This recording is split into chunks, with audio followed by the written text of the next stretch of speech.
Hey guys, this is Casual with nerdhammer.net. I'm just going to make a quick video of some updates of what's going on the channel, what's going on in Warhammer. Age of Sigmar has been hitting like a Mack truck, and there's so much information. It's so awesome. I'm not going to go into a lot of it because I will be getting games this weekend as long as Battle Scrolls come out for our given armies. So I'm going to have some actual hands-on information, play the game, see how it is, see how we like it, and just go from there. There's a ton of information coming out right now, and so that's going on. I don't want to really get into it, but I've been having some thoughts uh, about the actual game and how it's going to play out. And I was thinking about deployment, and I'm just so amazed, and my mind's actually blown. I sent a Twitter out before of how I just can't believe that my army is going to be able to be tailored on the fly, depending upon what my opponent drops. I think that is just the level of strategy that I haven't even thought about or even considered. So in thinking about that, there's been so much discussion about, oh, there's no point costs, which we may see something happen with a further release or more as more information comes out. But to me, it doesn't even matter when you think of it in the sense of deployment. So I show up with a bunch of models that I want to play and what I'm thinking about playing, and my opponent does too. And the first thing my opponent drops, say, is a hell pit, and so now I'm thinking immediately, like, okay, I got to counter this monster. How am I going to counter this monster? What unit, what armies, what troops in my army can counter this hell pit to the best? And you can't think of a hell pit in the sense of 8th edition either. So people might say, oh well, I'll drop 20 hell pits and I'm going to dominate you because the only thing that matters is model count. Well, you're thinking about a hell pit in 8th edition and its strengths and weaknesses in that context. So you're not thinking about it in the Age of Sigmar context. So say I have some archers that hit on 3s, wound on 3s, and do D3 wounds, and your hell pit's sitting on a 4-up save with, I don't know, 5 wounds. Well, your hell pit's not going to do much because you're thinking of it in a different context. The only thing that matters is what your army, your unit can do, what you can hit on, what you can wound on, and you're countering their tactics, their drops by your drops, which is a level that we're so used to just sitting at home and pulling up Army Builder and making a list and thinking, well, this is the best all-comers list I could make for this given tournament. Well, that's not going to be the case. It's going to be you bring what you think you can use to counter the different type of classes in the game. How are you going to counter monsters? How are you going to counter characters? And with the sudden death or sudden win scenarios, like you get outnumbered because somebody just dropped a unit of 50 Noblars. Well, you only have to drop one guy. You're going to pick the sudden death or sudden win scenario, and you're going to try to kill that specific model, whatever it is.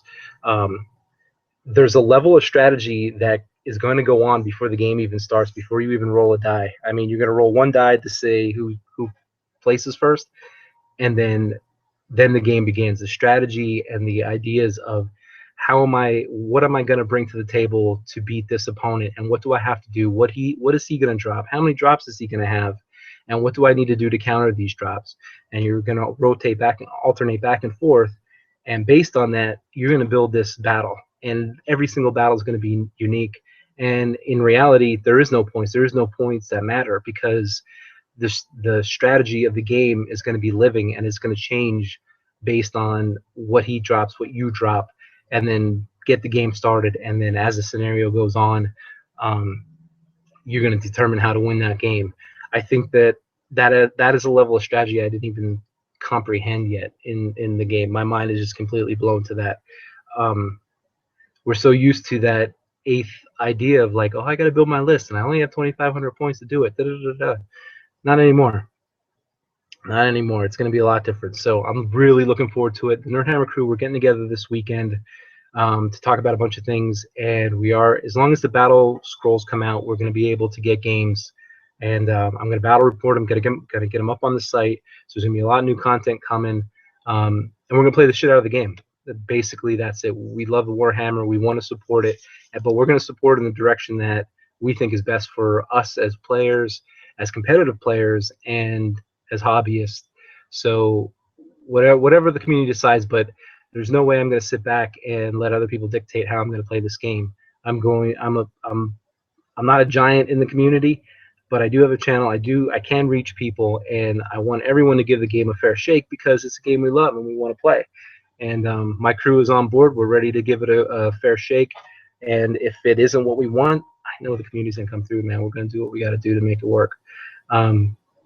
But give it a fair shake because I really don't think you're thinking of it in the context of putting models on the table. No one has played it yet. 99.999% of the community haven't played it.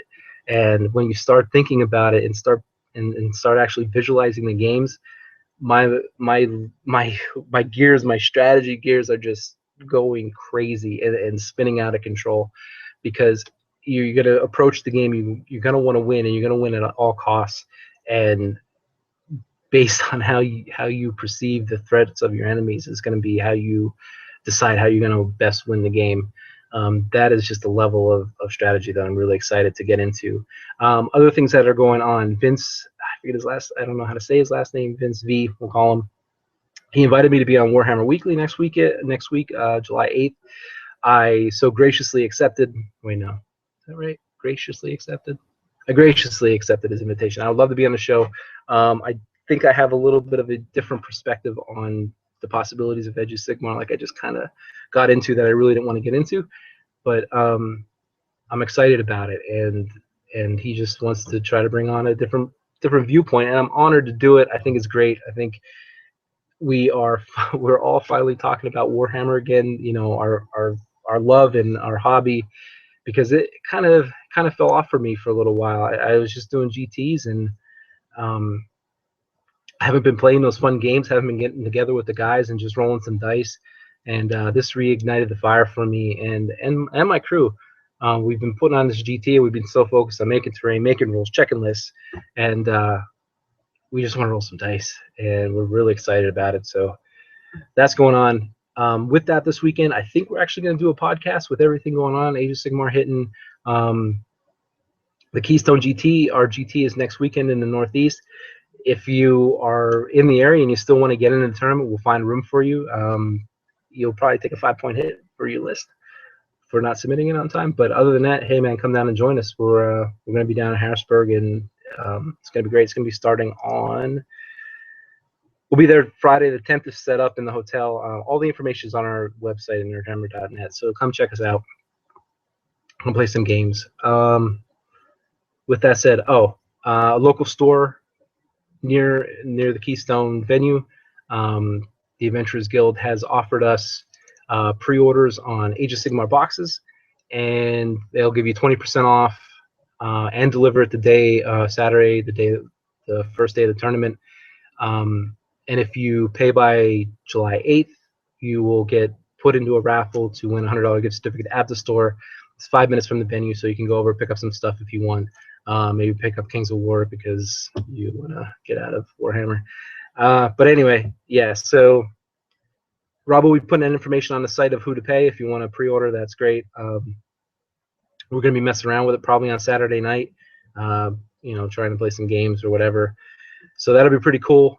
Yeah, so the podcast, anything else that I want to talk about? But like I said, on the channel, I will be getting battle reports up of Age of Sigmar. I'm hoping to get like 2-3 games depending on how they go, and I hope they bring out the battle scroll so we can play with the models that we have, and not have to proxy anything. Anything else? I don't know. I guess that's it. So just a quick review of what's going on. Like I said, the channel's going to be bringing lots more content. Check out nerdhammer.net for content. You can follow me on Twitter, casualnh. You can check out Nerdhammer's Twitter, nerdhammer.net, and that's about it. So thanks for watching, guys, and get ready because there's going to be a swarm of information, a swarm of content coming your way. Like I said, we want to try the game and see how it plays out, and bring you as much information as possible. So thanks for watching, guys, and see you in the next one.